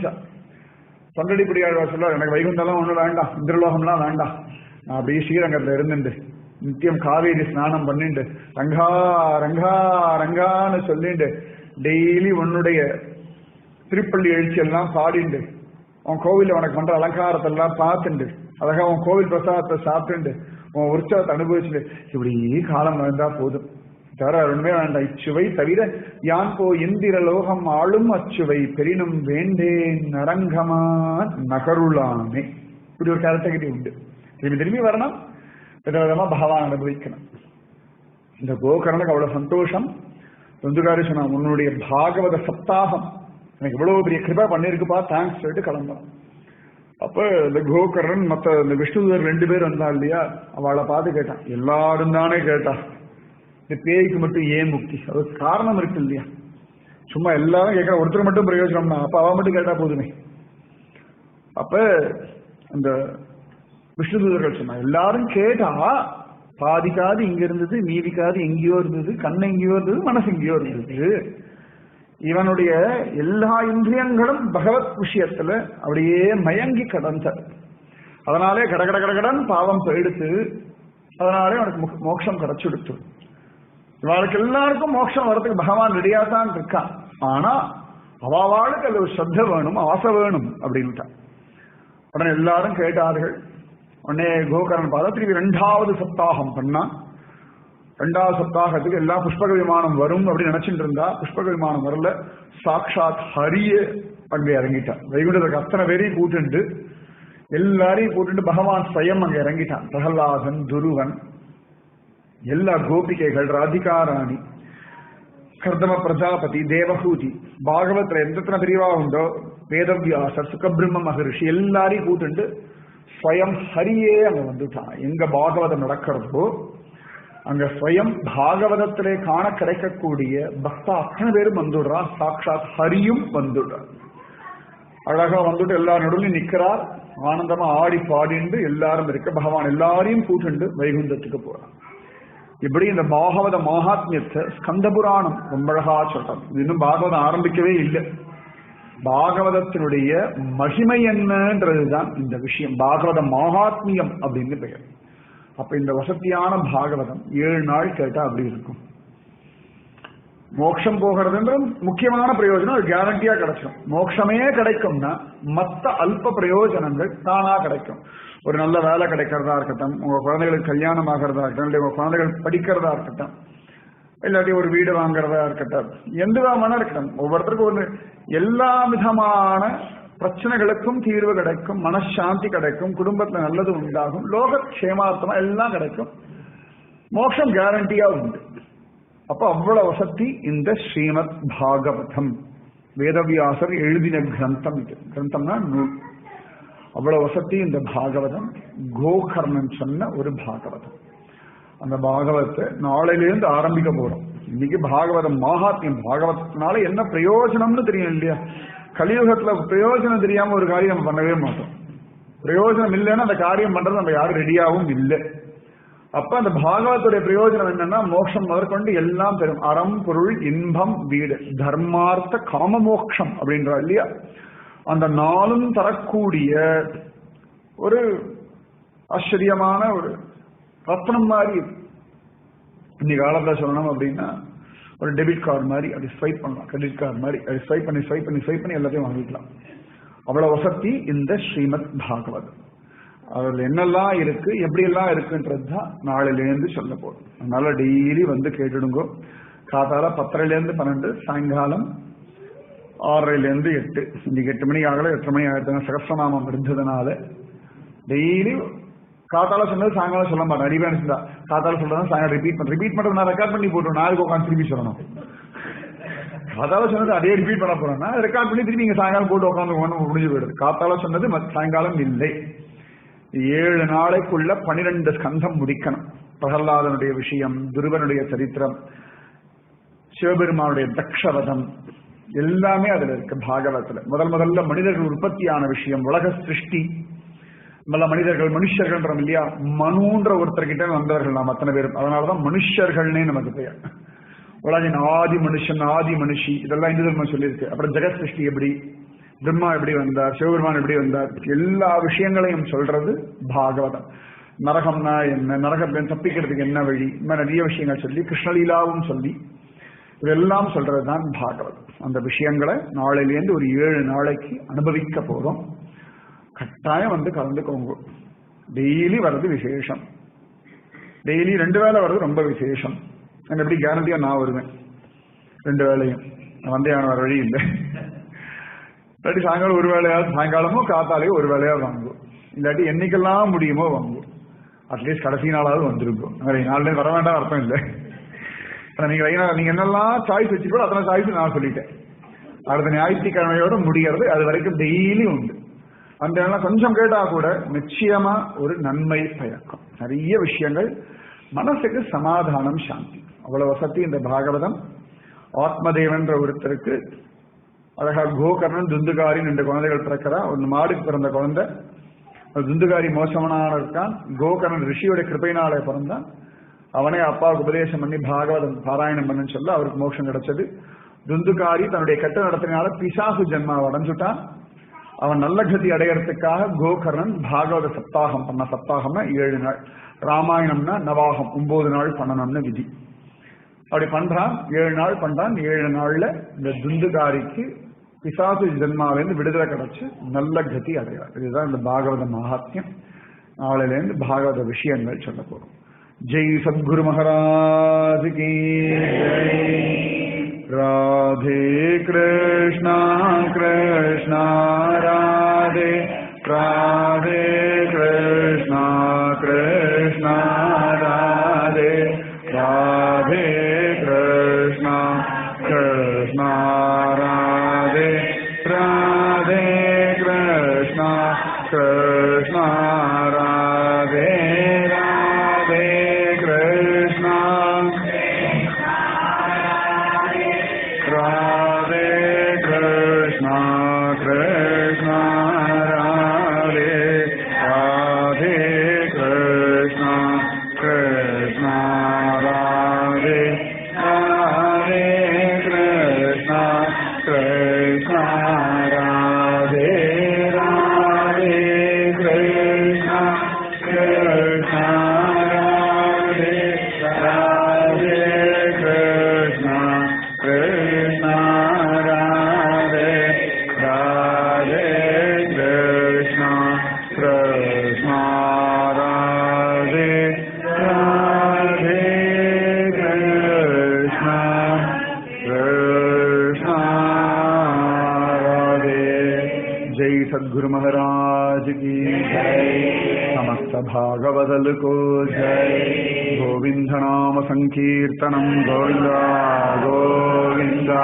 जय जानकी कांत स्मरणम जय जय. गोपिका जीवन स्मरणम गोविंदा गोविंदा. ஆழ்வார் திருவடிகளே சரணம், ஆண்டாள் திருவடிகளே சரணம், எம்பெருமானார் திருவடிகளே சரணம். சர்வம் குருவர்ப்பணம். ஜெய் ஸ்ரீ ராதே கிருஷ்ணா சத்சங்க கி ஜெய். ஜெய் ஸ்ரீ பூஜ்ய ஸ்ரீ ஸ்ரீ அம்மாவுக்கு ஜெய். ஜெய் ஸ்ரீ பாரத் மாதா கி ஜெய். லோகா சமஸ்தா சுகினோ பவந்து. லோகா சமஸ்தா சுகினோ பவந்து. லோகா சமஸ்தா சுகினோ பவந்து. ஓம் சாந்தி சாந்தி சாந்தி. जय श्री इंदु माता की जय. जय श्री पालार माता की जय. सर्वत्र रामानुज नाम संकीर्तनम. रामानुजा रामानुजा. டெய்லி உண்டு. காத்தால 10லேருந்து 12, சாயங்காலம் 6லேருந்து 8. காத்தால ஆத்துல வச்சுக்கலாம் அப்படின்னு நினைச்சுட்டு இருக்கேன். D 306 சப்போஸ் இடம் பத்தல இருந்தா திருப்பி மல்டிபர்பஸ்ல தான் வச்சுப்போம். சாயங்காலம் எப்படி இங்க தான். ராதே கிருஷ்ணன். எல்லாரும் கட்டாயம் வாங்குவோம், எல்லாரையும் கூட்டுண்டு வாங்க. ராதே கிருஷ்ணன்.